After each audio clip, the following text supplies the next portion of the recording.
Kami pong muli ay nasasadik na muli tayo nagkita-kita sa programang ito. At alam ko po na minsan pa sa ating gagawing talakayan at pag-aaral ng salita ng Panginoon, ang masaganang basbas ng Panginoon ay mananagana po sa ating lahat.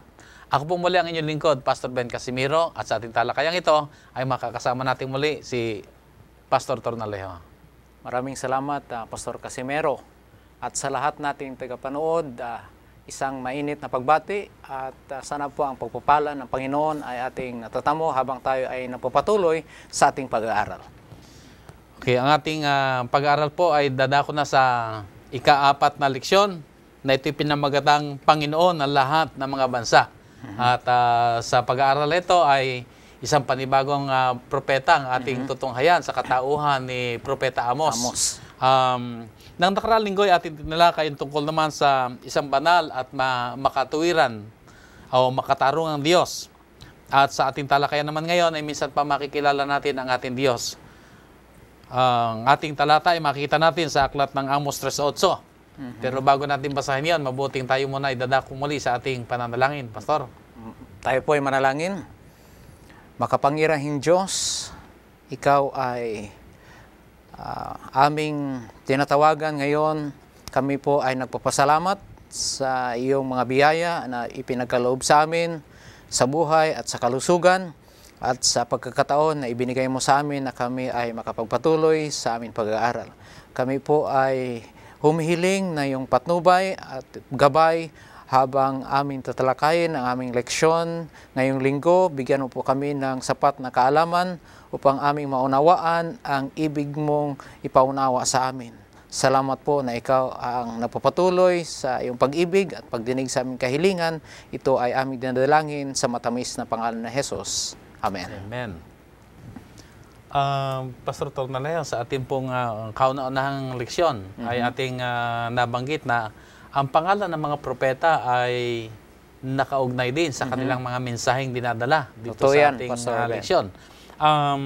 Yayamang ating pag-aaralan ngayon ang tungkol sa propetang si Amos. Ay ano bang ibig sabihin ng salitang Amos? Para magkaroon din tayong kaisipan na ito ang mensahe niya sa bayan ng Diyos. Ang ibang mga scholars nagsasabi na ang Amos ay nangangahulugan na pasanin. Ang iba naman ay nagsasabi na ito ay pasanin, subalit ang nagdadala ng pasanin ang Panginoon. Ang ibig sabihin na ang Panginoon ay nagdadala ng ating pasanin. Hindi tayo pinapahirapan, ating kahirapan ay kinukuha ng Panginoon kung tayo ay lalapit sa Kanya. Yan ang ibig sabihin ng pangalan ni Amos. Ibig sabihin ni mayroong pasanin, pero ang pasanin ito ay dinadala ng Panginoon. Totoo yan. So, magkakaroon tayo ng kaisipan pa lang dito na ang mensahe ng Panginoon sa atin sa pamamagitan ng propetang si Amos ay may mga kinalaman sa mga pasanin. Totoo yan. Pero wala tayong dapat pangambahan dahil nariyan ng Diyos. At ang Kanya lamang naman palaging hangarin sa Kanyang mga mensaheng ipinapadala sa atin ay ang tayo ay humanap sa Diyos, magbalik sa Kanya, at tayo makakasumpong ng masaganang pagpapala. Yan, Pastor Ben. At idagdag ko na ang ating leksyon mula nung unang linggo hanggang ngayon, isa ang may kaugnayan na makikita natin na ito ay nagpapahayag ng pag-ibig ng Panginoon, ang pag-ibig ng Diyos na walang kakupas-kupas. Pwede bang mabigyan mo kami ng background ng ating pag-aaral sa linggong ito?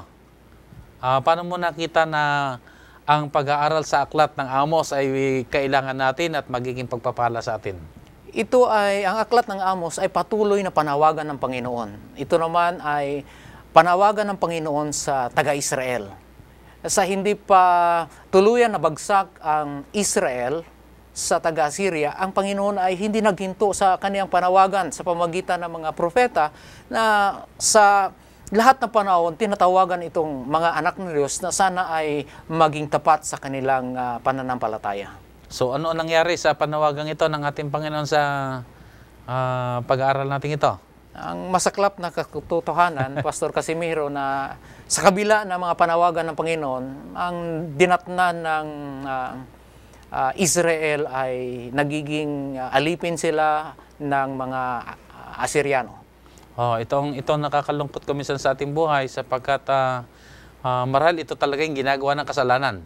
Na bagamat meron ng mga babala na binibigay sa atin, Bagamat ang Diyos ay walang sawa sa pagdadala ng mga propeta upang balaan ang kanyang bayan, pero madalas din sa kasaysayan ng bansang Israel ay talagang hindi pinapansin. Kaya sila dumaraan talaga sa maraming mga problema. Totoo yan, Pastor Ben. At dito makikita natin yung mga kaugnayan na ang Panginoon ay gumamit ng mga iba-ibang paraan sa panawagan niya sa kaniyang mga bayan ng Israel, bayan ng Juda. Iba't ibang pamaraan ang ginamit ng Panginoon upang bigyan pansin ng Israel ang panawagan ng Panginoong Diyos. Dito sa ating pag-aaral ay sa paano inihalin tulad ni Amos ang pamamaraan ng Diyos sa pagsasalita sa mga bansa, lalong-lalo na sa bansang Israel.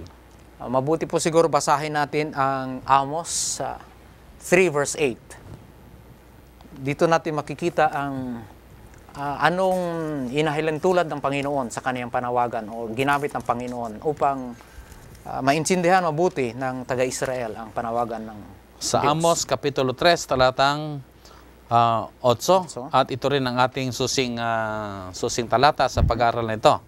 Ganitong wika, ang leon ay umungal, sinong di matatakot? Ang Panginoong Diyos ay nagsalita, sinong hindi manghuhula? So ginamit ng Panginoon dito ang larawan ng leon na umuungal. At ang katanungan, kung umungal ang leon, sino ba ang hindi matatakot? Pastor Ben, matanong nga kita, makarelate ka ba sa sinabi dito na panawagan ng Panginoon sa pamagitan ng isang leon? Kasi tayo madalas din nakakapanood sa mga may mga leon na nariyan. Pagka umungal na talaga siya, talagang natataranta ang nasa kapaligiran. Ang mga hayop ay talagang nagtatakbuhan. Oo. Kaya tama yung sinabi nito, pag umungal ang leon, ay sinong hindi matatakot? Sapagkat alam natin na talagang hindi nagbibiro ang leon. Sa ating karanasan, personal siguro, hindi pa tayo kita ng leon in real life, maliban siguro sa mga zoo. Pero yan talaga ang hindi natin masasabi ng tunay na kagwalian ng leon kasi nakakulong yan. Kung talagang masasabi natin sa pangyayari nito ni Amos, ang isang leon talaga ay napakabangis. Kahit na wala tayong personal na karanasan, nakakita ng leon, makikita natin sa sinabi mo sa mga palabas na talagang nakakatakot ang leon, lalo na kung ito ay umungal. So ganito, inahalin tulad ni Propeta Amos, ang salita ng Diyos, ang kapaligiran nilang mga bansa. Tama yan, Pastor Ben. At nagsasabi, sino ang hindi makapansin pag ang leon ay umungal? Ang ibig sabihin dito ay talagang attention, nakakuha ng attention talaga ang leon. Kung ito ay umungal na, ang lahat ay makapansin sa pangyayaring ito. So ano bang mensahe dito na sino ba itong leon na ito? O ano bang implikasyon nito sa ating pag-aaral? Nalaman natin dito sa ating pag-aaral na ang leon dito ay walang iba kundi ang Diyos. Ang Panginoong Diyos, siya ay tumatawag sa pamamagitan ng paglarawan ng leon, tumatawag siya sa kaniyang bansa na Israel, at hindi lang Israel, yung iba pang mga bansa sa paligid ng Israel ay binabalaan din ng Panginoon na dapat sila ay maging matuwid at iwanan ang mga kagawa nilang mga kamalian. Kung ang Diyos ay nagsalita, nakagaya ng isang leon na natatakot ang mga nasa kapaligiran, dito ba sa karanasan ng Israel ay yung pagbibigay ng babala ng Diyos ay nakaantig sa kanilang mga puso? Sabi ko na kanina na dapat sana magbigay pansin ang Israel. Subalit, hindi yan nangyari. Sa kahuli-hulihan, sila pa rin ay naging matigas at in the end, naging captive sila sa Assyria. Ano bang mga katampalasanan ang sinaway o sinansala rito ni Amos sa kanyang ginawang pangangaral o pagbibigay ng babala sa bansang Israel? Kung natin basahin ang Kapitulo 1 at sa Kapitulo 2 ng Amos, mga kapatid, mga kaibigan, basahin natin. Kung basahin natin dyan, makikita natin na kahit na nagkakaiba yung mga krimen dyan, isa lang yung classification. Matatawag natin ito na crimes against humanity or krimen laban sa sangkatauhan. Ito ay matatawag natin na social injustice kung sa English pa baga, Pastor Ben.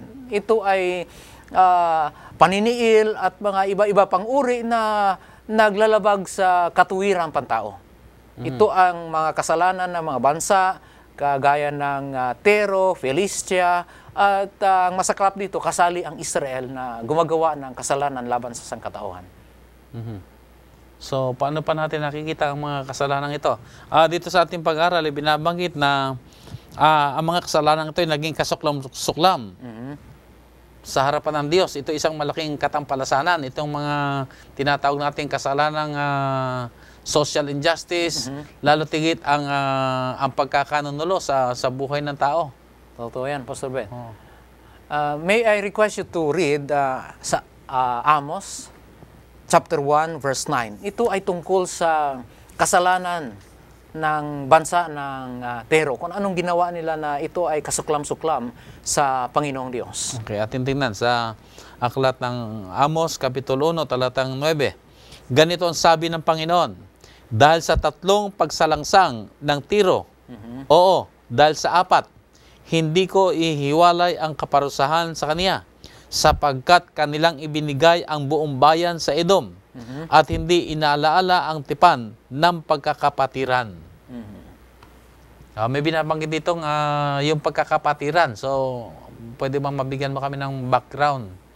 Na dito may binabanggit na merong pakikipagkapatiran o brotherhood. Ang Israel sa Tero. Sa Tiro. Pero sa halip na magtulungan, ay parang ang Tiro ay gumawa ng pagtalikod sa kanyang pakikipagkapatiran. Na sa karanasan nila rito, ang bansang Israel ay bagamat kapatid ang Edom. Totoo yan. Bagamat sila magkapatid, pero sila magkalaban. Pero ang ginawa ng Tiro ay ibinigay itong mga taga-Israel doon sa Edomites. Sa mga Edomites. Na iyon ay isang tahasang pagsira sa kanilang relasyon. Masasabi natin sa English, Pastor Ben, na betrayal of trust and betrayal of brotherhood. Kasi ang Tero sa panahon ni Solomon ay nakigalyansa. They had a brotherhood covenant or alliance na sila ay nagsundo na sila ay magiging kapatid. Kahit na hindi kapatid sa dugo, ang kanilang relasyon ay masasabi natin na matinding pagkakaibigan at sana sila ay magiging katulong sa isa't isa. Subalit ang nangyari, ang Tero naman ay nag-hand over sa Israel to the Edomites. Ang masaklap pa naman dyan, yung nasabi mo kanina, ng Edomites mismo ito ay brother din ng Israel. Kasi ang Edomites, ito ay descendants ni Esau. Esau is a brother of Jacob. So yan ang masaklap kasi it's a betrayal ang ginawa ng Tero sa Israel. Sa mga tinatawag kasi nga brotherhood, sana ang karanasan ba ay kung nasa problema ang Israel, ay di nalulungkot din ang taga-Tiro kasi may brotherhood sila. Yan. Pero ngayon sa ating leksyon, ay nang nagkakaproblema ang Israelita, ay parang tuwan-tuwa pa ang mga taga-Tiro. Totoo yan. Hindi lang doon. Kundi gumawa pa sila ng pang-aapi na ibinigay pa sa kalaban ng mga Israelita. Sa ibang salita, Pastor Casimiro, ang Panginoong Diyos ay magagalit sa ganitong attitude. Betray. It's traitor. Kung isang tao ay traidor or traitor, hindi yan magandang ugali at kinakasuklaman ng Panginoong Diyos ang kanyang kaugalian. Sa ating leksyon kasi binabanggit na ang Diyos ay Diyos ng pakikipagrelasyon. So naunawaan niya na yung relasyon ay napakahalaga. Kapag pinagkatiwalaan ka, ay tindigan mo yung pagtitiwalang yon. Pero pagka ating ipinagkanunulo ang tao, ay hindi nakakalugod sa Diyos. Gayun din naman sa ating mga buhay bilang mga mananampalataya, ay napakahalaga na maingatan natin ang ating pangalan. Kung tayo pinagkakatiwalaan, ay gawin natin ang buong sikap na yung ating pagtitiwalang yon na ibinibigay sa atin ay ating pinanindigan. Sabi nga, do as unto the Lord. Amen. Dahil kung hindi, ay nasisira tayo. At hindi lamang tayo nasisira, ay pati yung ating pananampalataya ay nadadamay din. Tama yan. Kaya yun sa ating mga pagbibitaw din ng mga pangako, mga kapatid, ay tindigan din natin yan. Pagka tayo nangako, ay gampanan natin ang buong sikap. Kahit sa harapan ng Diyos, ay kapag gumawa ka ng pangako, talagang panagutan mo ng iyong buong sikap na magawa mo ang iyong pinangako. Kaya nga sabi, huwag na lang tayong gumawa ng pangako, kundi rin lang naman pala matutupad. Kaya mahalaga yung mga ganito mga bagay. At kung babaliwalain natin, ay ito yung nakita natin sa ating leksyon na mga kadahilanan ng mga pagbagsak ng mga bansa. O kagaya halimbawa ng ating lesson ngayon, may mga pagbagsak ng mga kaharian dahilan sa mga hindi makatuwiran o makataong mga pakikitungo. Okay, dito sa ating pag-aaral, Pastor, ay ano mga bansa ang tinutukoy dito na gumawa ng katampalasanan? Na atin na bigkas kanina, ang Tiro, ang Filistia. Subalit hindi dito nagtatapos ang pagkukuntinan ng Panginoong Diyos. Kung ating pagpatuloy... Sa Malsabi, yung mga bansa sa karatig ng Israel, pare-pareho rin gumawa. Pero hindi doon nagtapos. Kasi ang Israel mismo, yan gumawa din rin ang ginawa. Mababasa natin yan sa Amos chapter 2. Verse 6 to 7. Ganito, Mika. Ganito ang sabi ng Panginoon, dahil sa 3 pagsalangsang ng Israel, dahil sa 4, hindi ko ihiwalay ang kaparusahan sa kaniya, sapagkat kanilang ipinagbili ang matuwid dahil sa pilak, at ang mapagkailangan sa 2 pangyapak, na inimbot ang alabok sa lupa na nasa ulo ng dukha, at inililiko ang lakad ng maamo, at ang magama ay sumisiping sa isang dalaga upang lapastanganin ang aking banal na pangalan. Itinala dyan, Pastor Ben, mga kapatid, ang krimen ng Israel. Imagine, they're oppressing the poor, naniniil sila. There is an adulterous relationship. Isang babae, ang ama at ang anak ay sumisiping. So, yan ang masasabi natin na krimen na ginawa ng Israel mismo sa kanila, doon sa kanilang bayan. So, sabi pa nga dito, habang kinukundina ng Panginoon ang mga bansa kalapit nila, hindi niya hinayaan na magpatuloy din ito sa Israel, na gusto ng Panginoong Diyos sa pamamagitan ni Amos na ito ay matigil at ito ay kinundinan ng Panginoon at ito ay hatulan kung sila ang magpapatuloy sa kanilang kagagawan. Dito sa topic ng ating ika-4 na leksyon, mga kapatid, ay binabanggit Panginoon ng lahat ng mga bansa.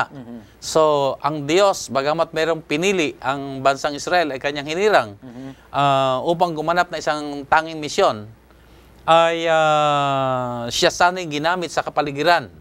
Pero ang nakakalungkot ay siya mismo ay nasumpungan din. Tama yan. Ng mga kasalanan. At ito'y naging kahindik-hindik sa harapan ng Diyos sapagkat siya sana'y inaasahan na nasa kanya na liwanag at siya mayroong relasyon na sa Diyos. Pero wala rin pala siyang ipinagkaiba doon sa karating ng mga bansa.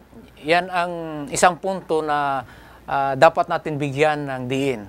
May kaibahan ba tayo, mga kapatid, mga kaibigan? Na tayo, nagsasabi na tayo ang bayan ng Diyos, may kaibahan ba tayo sa mga tao na hindi nanampalataya? Sa karanasan ng Israel, ito ang masaklap kasi ang kanilang pribiliyo, ang kanilang katayuan na espesyal sa harap ng Panginoon ay kanilang inabuso at ang kagagawa ng mga bansa sa kanilang paligid, yan din ang kanilang masamang ginagawa. Kaya meron tong negative impact kasi maaaring sabihin ng mga wala pa sa Diyos. Kung sila nga nagkiklaim na mga anak ng Diyos, ganito rin ang ginagawa, mas masahol pa. Ay bakit tayo sasama sa kanila? So napakahirap ng ating kalagayan. So mga kapatid, atin din tingnan ang ating mga buhay. Nagkiklaim tayo na tayo ay bayan ng Diyos. Tayo yung mga pinilang, at tayo yung mga hinirang, tayo yung mga pinili. Pero kamusta ang ating mga pag-uugali? Nakikita ba sa ating kabuhayan ang misyon, ang pagkakapanawagan sa atin ng Diyos na magdala ng special na pabalita ng kaligtasan? Ang pagkapinili ay isang tungkulin. Hindi lang yan privilege. Yan ay may kasamang responsibilidad at accountability, sabi pa nga. Na tayo ay pinili ng Panginoon sa isang bagay na tayo ay binigyan ng tungkulin. na tayo ay may dapat gampanan dito sa mundo. Na tayo ay magdala ng pangalan ng Panginoon, magtawag sa Panginoon, upang makita ng buong mundo, ang sanlibutan, na tayo talaga ang mga anak ng Diyos. Oo. Hindi lamang para kilalanin ng sanlibutan na tayo mga anak ng Diyos, kundi ang ating madala rin sila sa paanan ng ating Panginoon. Totoo yan. At sila man ay magkaroon ng relasyon sa ating Diyos. Yun ang panukala ng Diyos. Kaya sa ating pag-aaral ng leksyon ito, ipinapakita, ang Diyos ay Panginoon ng lahat. Dangan nga lang at nauna tayong hinirang at sa pamamagitan natin ay ang mga bansa ay makarating, madala rin sa paanan ng Panginoon. At napakahalaga na sa ganitong napaka-importanting gawain, makakitaan tayo ng mabuting halimbawa ng ating buhay, nagsasalita, ng nagpapahayag ng ating pananampalataya. Totoo yan, Pastor Ben. Bigyan ko pansin, Pastor Ben, ang tinatawag natin na social injustice or crimes against humanity. Ito ay may close relationship, yung confession natin, ang ating kasabihan na tayo ay mga anak ng Diyos, ay dapat makita yan, how we treat those who are less fortunate. Kung tayo ay nag-abuso, tayo ay naglalapastangan sa ating kapwa-tao, ay may kaugnayan yan sa ating pananampalataya. Social injustice is a crime against humanity and most especially, krimen laban yan sa Panginoon. So, bigyan natin ng katanungan ang ating sarili, mga kapatid, mga kaibigan, kung tayo ba ay gumagawa ng mga karahasan laban sa sangkatauhan. Sapagkat kung tayo ay nagsasabi na tayo ay mga anak ng Diyos, dapat samahan yan ng ating pag-uugali, kung ano ang ating pagtingin at ating mga pakikipag-ugnay sa mga tao dito sa sosyudad. So, pinakamaganda talaga nito mga kapatid ay bantayan natin ang ating mga sarili. Yayamang kiniklaim natin na tayo ang bayan ng Diyos, ay tindigan na po natin ito. Hayaan po natin na tayo ay maging intentional sa ating pamumuhay, sa ating mga pagsasalita, sa ating mga ginagawa, na makitaan tayong palagi ng mabuting halimbawa kung paano maging isang anak ng Diyos, at kung paano maging lingkod ng Diyos, at kung paano, ang sabi nga ng Panginoon ay ang kanyang hangarin sa huling kapanahon na makita ang kanyang bayan na nagliliwanag kagaya ng katanghalian, na kung saan ang mga tayo maakay patungo sa ating pananampalataya na pinanghawakan. Totoo yan, Pastor Ben. So, ito'y magaganap, pero narito ang panawagan ng Panginoon, tayo humanap sa Kanya.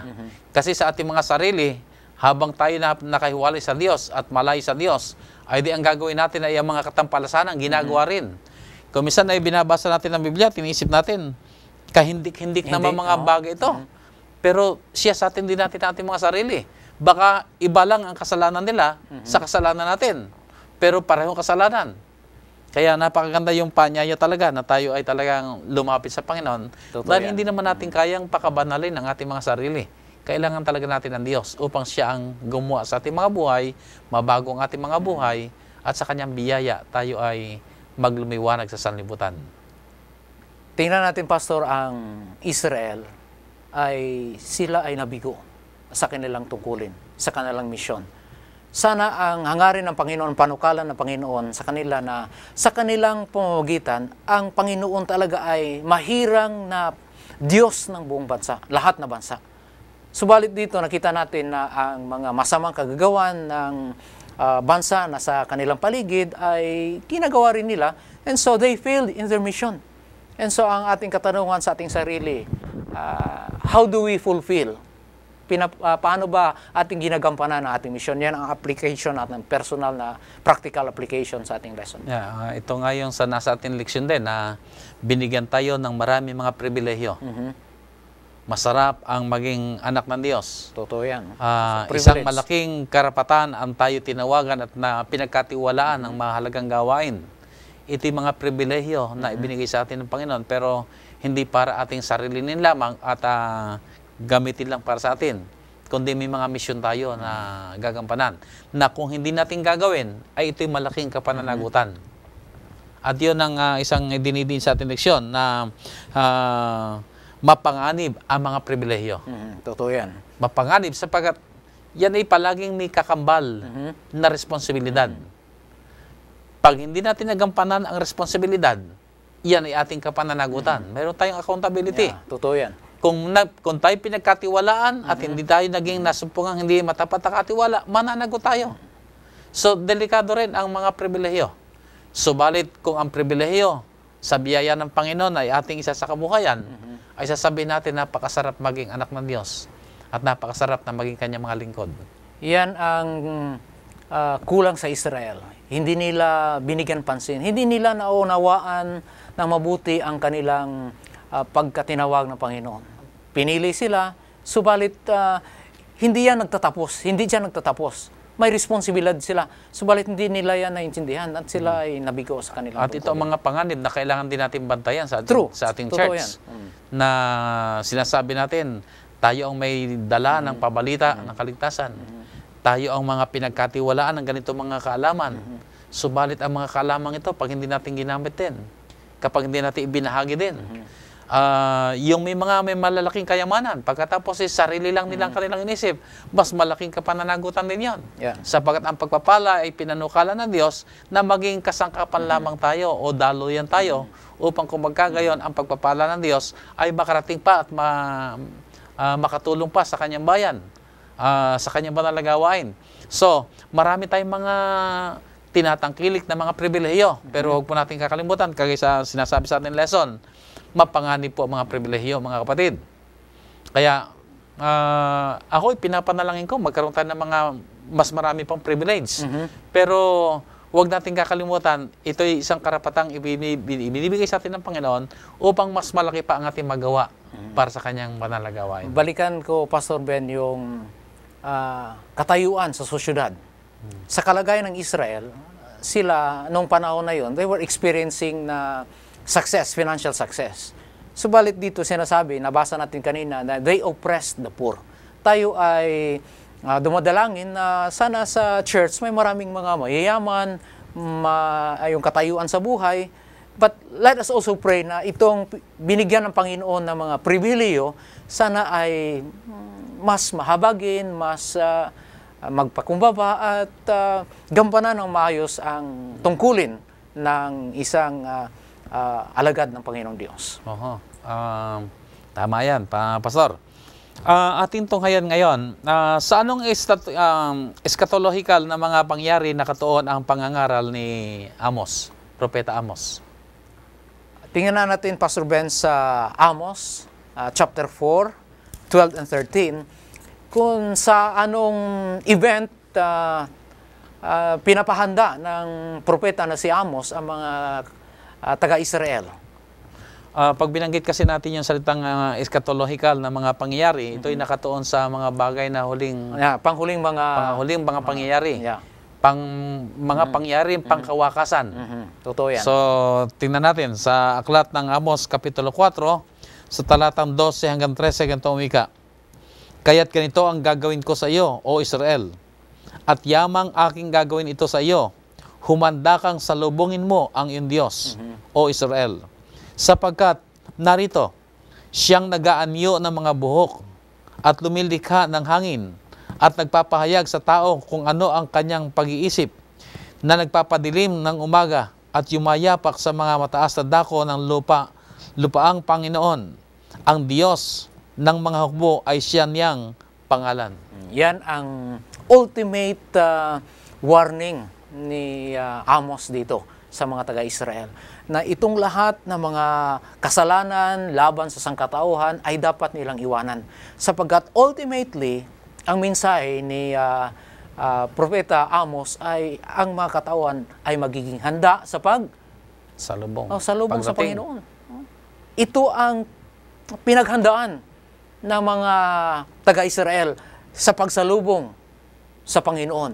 In this context, Pastor Ben, kung yan na ang ultimate truth na ating matagpuan, the coming of the Lord, meeting the Lord, anong resulta, anong impact yan sa ating kabuhayan, sa ating experience in life? Na the coming of the Lord, ano bang impact sa ating kasalukuyan na life? Alam natin, ang ating Panginoon ay magbabalik upang kuhanin ng kanyang bayan. Wakasan ang mga suliranin dito sa sanlibutan. At ito'y nangangahulugan ng kahatulan para sa lahat ng mga masama. Subalit sa lahat ng mga umibig sa ating Panginoon at nagmahal sa Kanya, ito'y maging isang malaking pagpapala. So kaya nga tayo nananalangin na sana dumating na ang Panginoon. Kasi ang gusto natin, pero yung mga nananalangin na sana dumating na ang Panginoon, yun yung may kakambal na may mga paghahanda silang ginagawa. Totoo yan. Kasi kung kakatagpuin natin ang Panginoon at alam natin ang ating mga kasalanan, hindi natin na ikumpisal, aba ay mapakalaking kapananagutan ang ating tatamuhin. So magiging kahindik-hindik ang araw ng paghukom, ang araw ng Panginoon kapag nasumpungan tayo na wala tayo sa Kanya. Kaya nga naroon ang panyaya ng Panginoon, tayo lumapit sa Kanya. Totoo yan, no? Hanapin natin siya. At muli, minamahal ng mga kapatid, ang ating Panginoon ay nagbibigay ng panyaya, panawagan. Dahil nakikita ng Diyos at naunawaan niya, ito ang pinakamabuti sa bawat isa atin. Ang tayo'y humanap sa Kanya, ang piliin natin, ang pasyahan natin, ang ating buhay ay nasa Kanya. Sapagat kapag tayo nasa Kanya, tiyak ang ating kaligtasan. Amen. At tiyak ang ating masaganang pagpapala. So, Lord, dito sa ating pag-aaral, may binabanggit pa na mga Edomita. Ano ba ang ating mga matutunan mula sa kanila? Sa nabanggit na natin kanina, ito ay mga brothers, descendants ni Esau. Ang mga katangian ng mga taong ito ay sila ay very proud, mapalalo. At sa kanilang katangian ay hindi nagustuhan ng Panginoon. At ito ang dahilan ng kanilang pagkabagsak. Kasi may kasabihan, pride goes before the fall or destruction. Ang isang taong mapalalo ay yan ang kanyang hahantungan ay ang pagkabagsak. Yan ang katangian ng mga Edomita na kinakasuklaman ng Panginoong Diyos. Sana'y kanilang pinagmamalsakitan sana ang bansang Israel dahil ito'y kanilang kapatid. Pero talaga ang turingan nila ay magkalaban. Kalaban. Siguro sa atin ay ganun din. Tayo magkakapatid kay Kristo, pero pagka tayo nagkakaroon pa ng pag-iisipan ng hindi maganda, ay ito marahil yung mga bagay na nakakapighati sa Panginoon. At mga bagay na ayaw niya mangyari. Tayo naman ay mga magulang din. Ako'y magulang din. Ayaw ko ng aking mga anak ay nag-aaway. Siyempre, ang gusto ko ay sila magkasundo. Pero kung naroon sa kanila yung paligsahan at payabangan, pagalingan, na para bagang pinuput down yung isa, ay hindi nakakalugod yun sa atin. At yun ay ating sinasaway. So, ganun din ang ating Diyos, na gusto sa niyan sawayin dahil yun ay hindi makabubuti. Pero kung sila talaga magpapatuloy, ay di ang kapahamakan ay kanilang dadanasin. At tinalaman sa ating pag-aaral sa Biblia na si Esau at si Jacob may alitan. Subalit itong alitan ay naayos na sana. Pero sa kasaysayan ng mga taga-Edomita, sa pangyayaring ito, parang hindi nila nakalimutan itong alitan at itinuring na kalaban ang kanilang kapatid. Ito ang masama sa kanilang ugali. So, yan ay mga lesson na dapat din nating tandaan na sa ating pamumuhay bilang mga Kristiyano ay isa-isang tabi na ang mga pag-aalitan. Totoo yan. Kaya sabi nga ng Panginoon, magkaroon na lang tayo ng iisang pag-iisip na kagaya ng kay Kristo. Amen. Na magmahalan at magtulungan. Yung binabanggit sa Bible na one another. Merong bumilang nito sa Bagong Tipan at sabi niya, ito'y kay mahigit na 80 beses na makikita yung nakasulat yung salitang one another. One another. Na dito pinapakitang ito ang buhay ng mananampalataya. At tayo mga nakikristo ang mag-iwan ng mabuting halimbawa kung paano magmamahal, magmamalasakit, makikipagtulungan sa ating kapwa sa kaluluwa natin ng Panginoon. Pastor, anong mga huling pananalita mo na nakita mo na nakatulong sa iyo o makakatulong sa ating mga viewers tungkol sa mga leksyon na ating napag-aralan? Una, bigyan ko pansin ang babala ni Prophet Amos, lalo na sa Israel, na dapat nila bigyan ng pansin ang mabuting pag-uugali. In other words, iwanan yung krimen laban sa sangkatauhan, ipairal yung social justice, hindi maniniil sa mga mahihirap, at ang mga naghihirap ay dapat tulungan. Ito ang challenge natin as a church, Pastor Casimiro, na bigyan natin pansin ang tinatawag natin na social justice. Kasi ang measure of a man, masabi natin na makita natin kung paano tayo nagtitreat sa mga tao na mahirap, mas mababa sa atin. And the most important thing dito, ang krimen laban sa sangkatauhan ay hindi lang krimen laban sa tao. Ito'y krimen laban sa Diyos. At ito ay masasabi natin na kinakasuklaman ng Panginoon. Ang panawagan ni Prophet Joel na tayo na mga anak ng Diyos ay dapat manguna sa paggawa ng social justice. Okay, maraming salamat, Pastor, sa iyong panyaya. Minamahal ng mga kaibigan at mga taga-subaybay, mga kapatiran. Napag-aralan po natin ang mensaheng dinala ni Propeta Amos. At alam po natin na siya gumawa ng mga propesiya. Na itong mga propesiyang ito ay pagbibigay ng babala sa bansang Israel. Hindi lang sa bansang Israel, kundi sa mga karating ng mga bansa. Sapagkat ang ating Panginoon ay Panginoon ng lahat ng mga nilalang.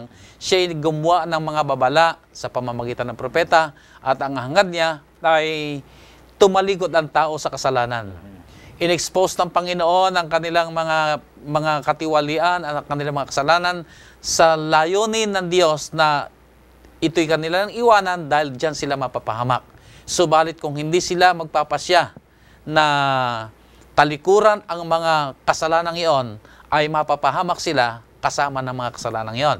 So ang ating pag-aaral dito po ay pinapayag, ang propesiya ay malaking tulong po sa atin sa tamang pagpapasya. Alam natin tiyak ang kapahamakan ng hiwalay sa Diyos, ng gumagawa ng mga katampalasanan, na mga bagay na hindi nakalulugod sa Diyos.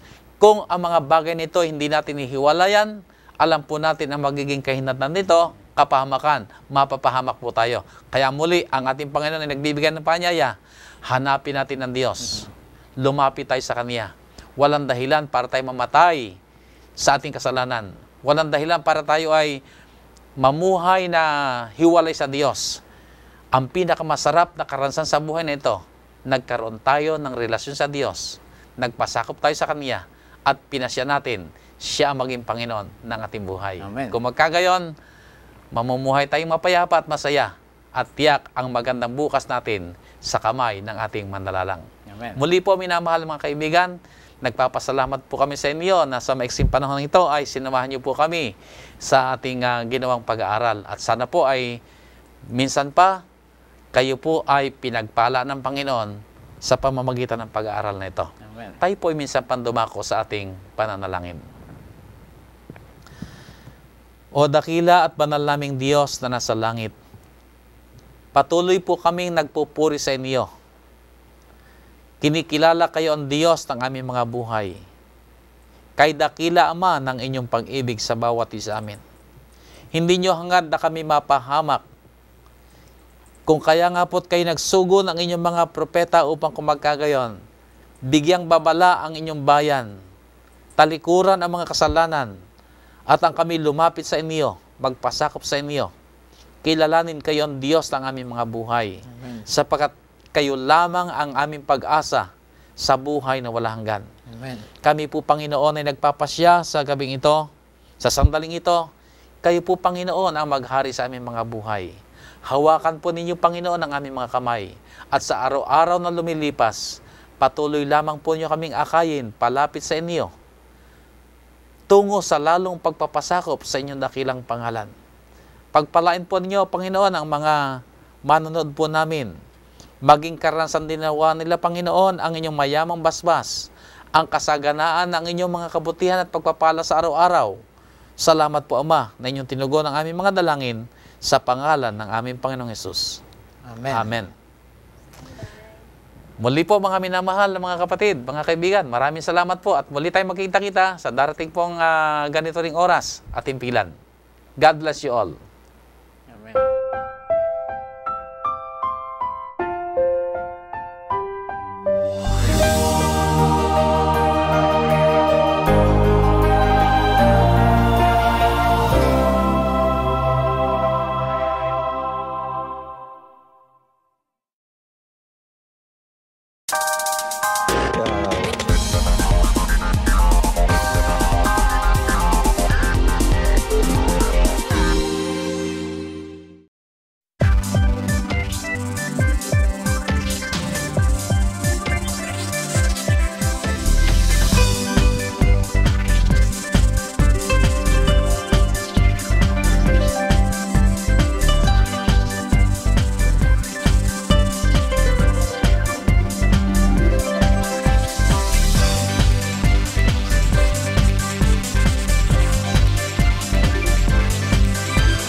Broadcasting all started from Antipolo, Rizal.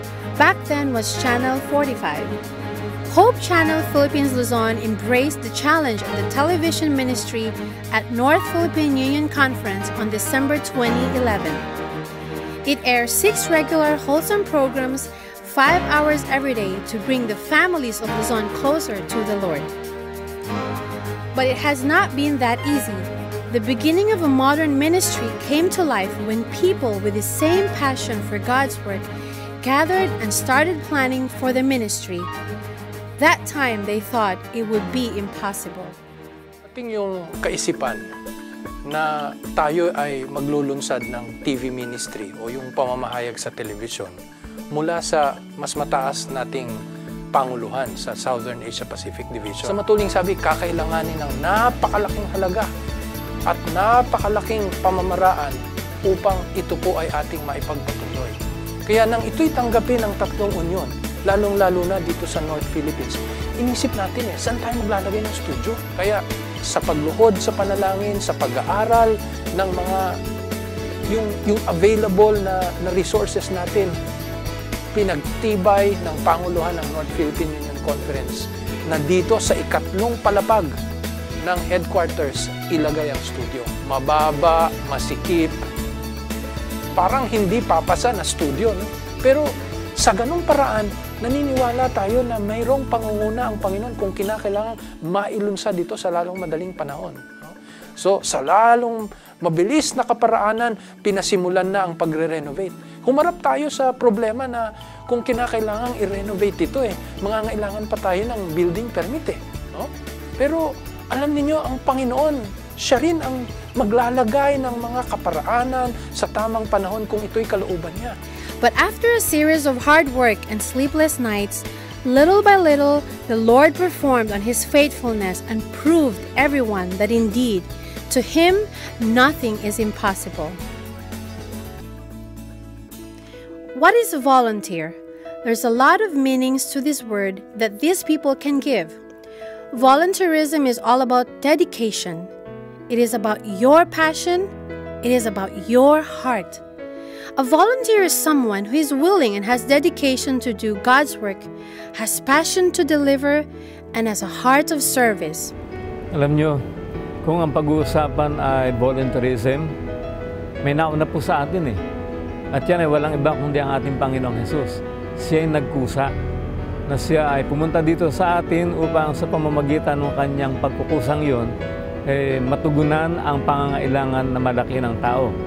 Malaki ang hamon sa atin at sa maraming pagkakataon, nakikita natin naman yan, naunawaan natin, wala tayong sapat na kakayanan may kinalaman sa pananalapi.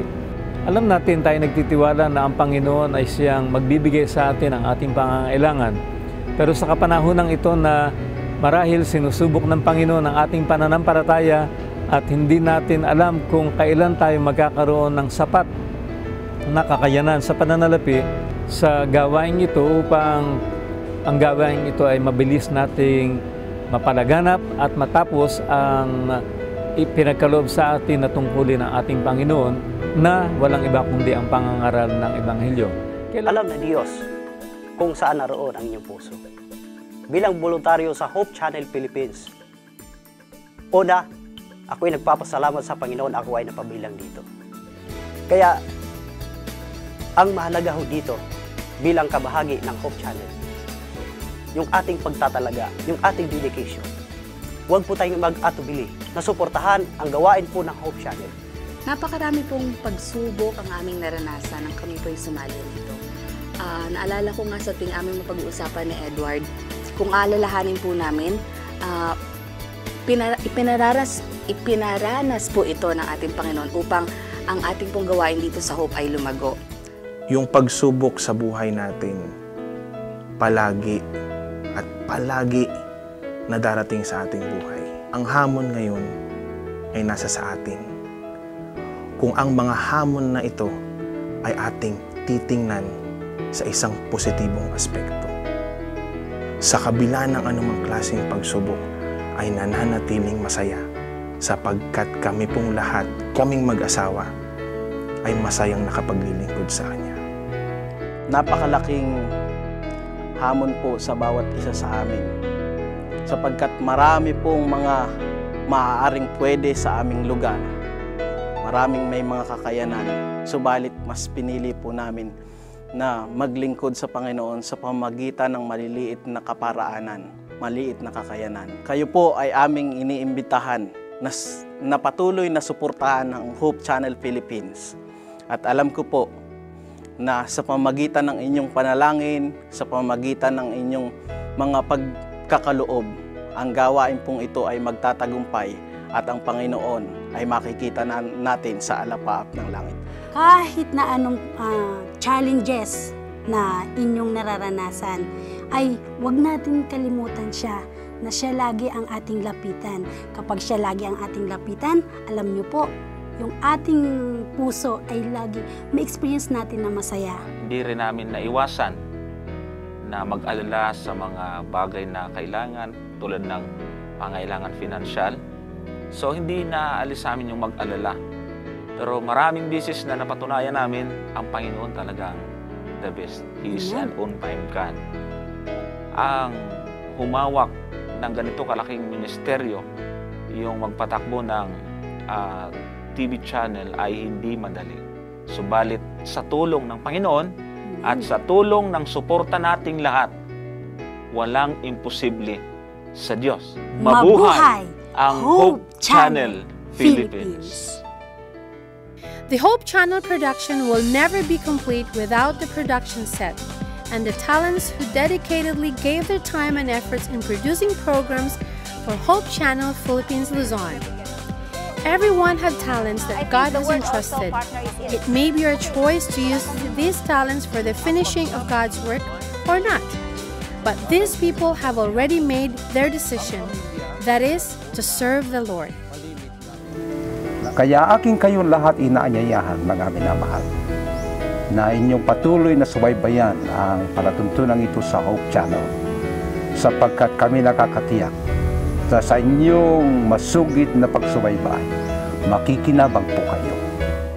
Now, guesting here in this program gave us the chance to share that burden. So I could say that it has lifted us spiritually. So it has helped us a lot. Thank you so much for these kind of programs. It was truly a blessing. And during the shoot, naramdaman talaga namin yung kakaibang ambience na pinakita nila sa amin. Wala kang makikita sa kanilang parang nagagalit or what. Talagang mapaparamdam nila sa'yo na sige lang, okay lang yan. And then, hindi ko kasi ito nakita sa iba eh. One virtue that I found and saw in this crew is yung kanilang patience. And dyan sa virtue na yan, dyan mo makikita yung Christianity. Kaya nga mga kapatid, panoorin natin ang mga palabas dito sa Hope Channel Philippines. Kumpletos rekados ito. No? Lalo na ang mga family shows, ang mga spiritual shows. All of this, lahat ito ay makakatulong sa pagpapalago ng ating pananampalataya. Alam niyo ho, nung kami naimbitahan dito sa Hope Channel, meron hong kakaibang saya ho akong naramdaman. Kakaiba ho yung pakiramdam pagkasama mo ang buong pamilya mo na maglilingkod sa Panginoon. Maganda hong makita na ang ating buong pamilya ay sama-sama na maglilingkod sa Diyos. Kaya ho mga kaibigan, nais ko hong imbitahan ang bawat isa sa inyo na panoorin ang mga programa na hinanda ng Hope Channel Philippines. Dahil alam ko ho na hindi lang ho ito nagbibigay ng hope sa ating puso, kundi hope na mailigtas ang bawat pamilya natin sa kalungkutan at kasiraan. Hope Channel Philippines, mabuhay ka! The operations of Hope Channel Philippines Luzon will never be complete without the fuel that runs it. A project that encourages the brethren called 20 pesos or more was launched to support the financial need of this media ministry. In the wide scope of Hope Channel Philippines, you will find people who are without question in supporting the ministry, people who made a commitment to follow and push the ministry until the day the Lord comes back. Malaki po aking paniniwala na marami po pong gawain na dapat tapusin, lalo na sa panahon ito. isa sa mga epektibong pamamaraan ay yung TV ministry. Ako'y sumusuporta talaga ng buong buo kahit kukunti kami kinikita. Mayroon kaming inilaan para po masuportahan po itong programang ito kasi naniniwala po ako kahit ako mga ngaral din, mayroon pong mga lugar na hindi namin kayang mapuntahan at ito'y mapupuntahan po sa TV ministry. Iniimbitahan ko po ang lahat ng mga kapatid, no? Kung saan man kayo ngayon, kung taga saan man kayo, kung ano man ang kalagayan nyo sa buhay. Suportahan po natin ang TV ministry, ang Hope Channel. Malaki po ang magagawa ng Hope Channel para po sa pagtatapos ng gawain. We're very happy to let you know that the church has come up with a scheme where each member of the church could participate in the advancement of God's work through the television ministry. And this is only by way of allowing ourselves in providing finances or little contribution towards this project. The scheme of giving 20 pesos per week, which is when given in 52 months and 52 weeks in a month, we will come up with a sizable amount to be able to put up our own stations and would connect these stations all over the Philippines. And that becomes a network. Malaki ang ating pangangailangan sa pananalapi upang tustusan ang gawaing ito.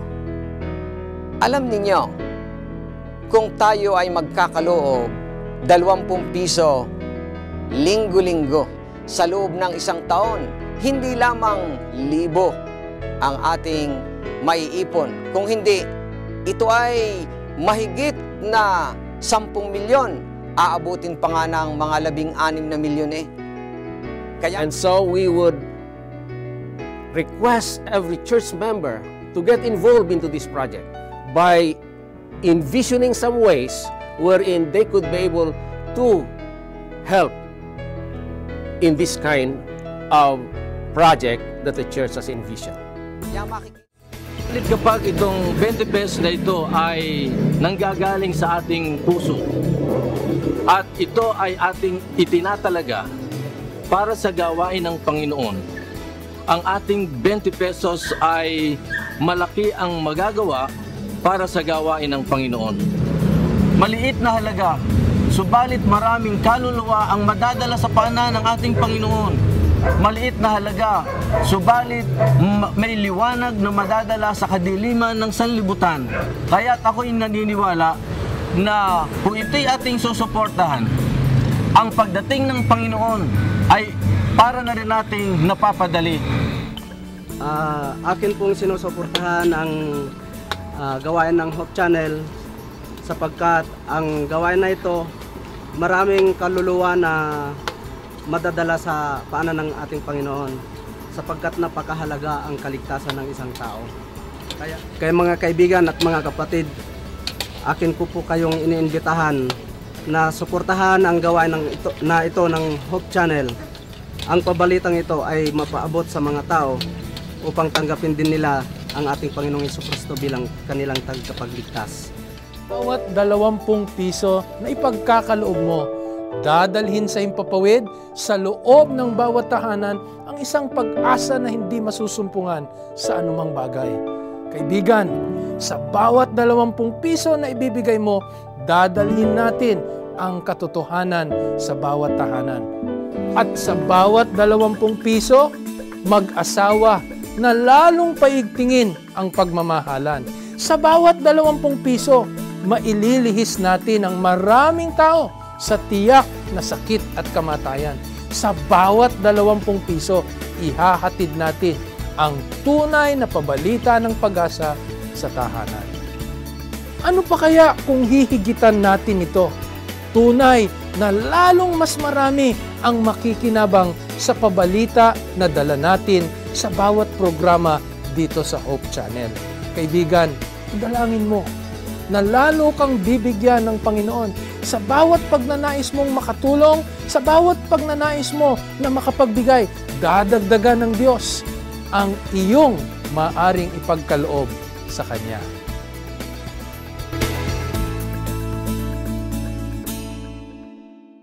Mabuhay Hope Channel Philippines! Sharing love, changing lives. Hope Channel Philippines! Ayos yun! Mabuhay ang Hope Channel Philippines! Mabuhay Hope Channel Philippines!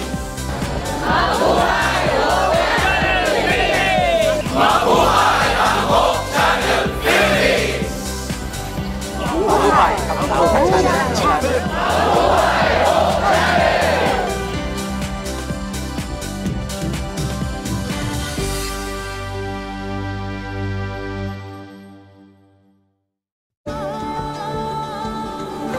Family-friendly, global vision, and a holistic approach to thinking and living, unlike any other media source on the planet. Welcome to Hope Channel. Every hour of every day, any family member can watch. Hope is educational, inspirational, focusing on lifestyle and health, and offering programs for young and old alike that teach culture, positive values, and spirituality.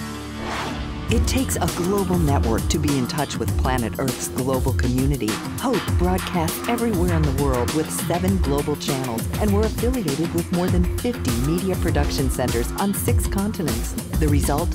Hope Channel provides a diverse cultural programming mix in many of the world's major languages. Hope is more than great television. It's also part of an international conduit of educational institutions, churches, retail outlets, and hospitals that represent a solid economic base. And Hope Channel viewers are loyal, encouraging friends and neighbors to watch. Why? Hope viewers believe that Hope Channel not only enhances living, but changes lives through its compelling lineup of programs. Documentaries, taking your subscribers around the world and back through time, visiting places where history was made. Fascinating biographies that open up the lives and times of people who made a difference in society. Travel programs that transport the viewer around the world, demonstrating how people work together to make a better planet. Inspirational programming challenges viewers to experience the joy of discovering faith values and offering spirituality as an important part of a balanced lifestyle. Health and lifestyle programs teach disease prevention and make healthy living simple and attractive. Hope Channel programs provide invaluable support for developing healthy relationships and strong communities. Diverse and positive programming. A global infrastructure and network. A commitment to family-friendly programming 24 hours a day, 7 days a week. This is Hope Channel, your source for quality of life programming.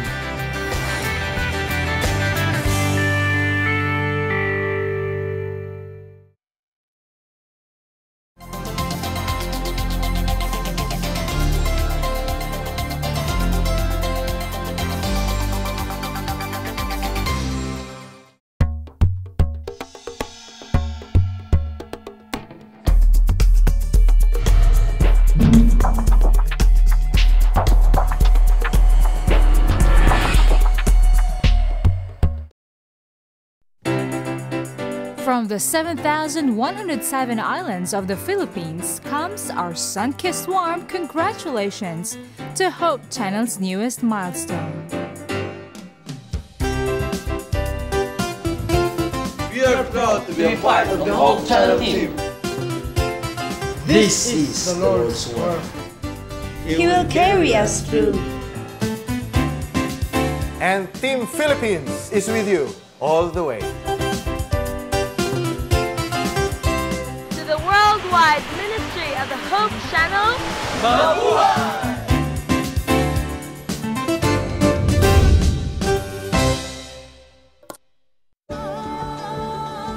Family-friendly, a global vision, and a holistic approach to thinking and living, unlike any other media source on the planet. Welcome to Hope Channel.